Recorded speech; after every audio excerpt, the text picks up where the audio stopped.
Kai nak sol nak nani mi kip na na mun mala in rian an tuan in sung khara dot nak mui sam chuang lowin volei chowa sui lengun tui nan khat oi tha ko ling nun mang mi kan tam thi mu than pin na kong ma tua khoi hen na kalai volei chowa ni na nun a kham lai lo ni fa tin boy pa vil li an na pen na kam ma len ti ding ni zung za mun mi cho ba nei tu a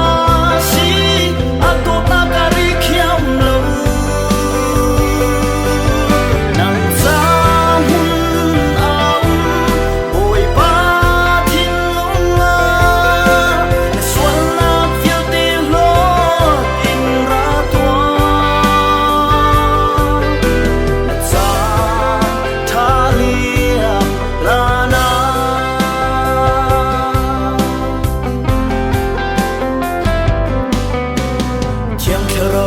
chim mi zum tu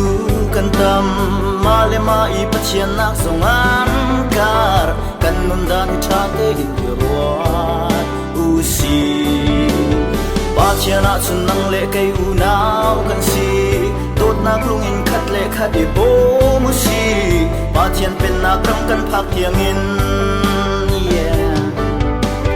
thi mu khang pin na kong ru tua khoi hen na kala Sovani nanun akam lai lo ni fate moi pa vel ni an na pen na grama len ti ding ni sona fel te tiam ter khau tu a si a to na ka ri khiam lo nang za mun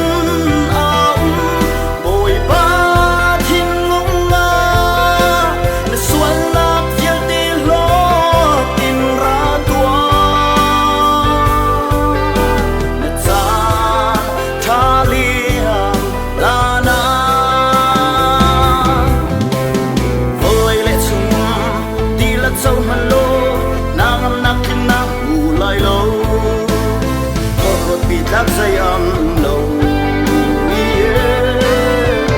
Giêsu Christ lo ma nang am na kan tri thol lo chok ka to chân ta ka si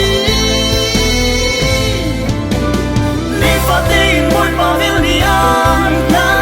pen na ka ma len tri ding ni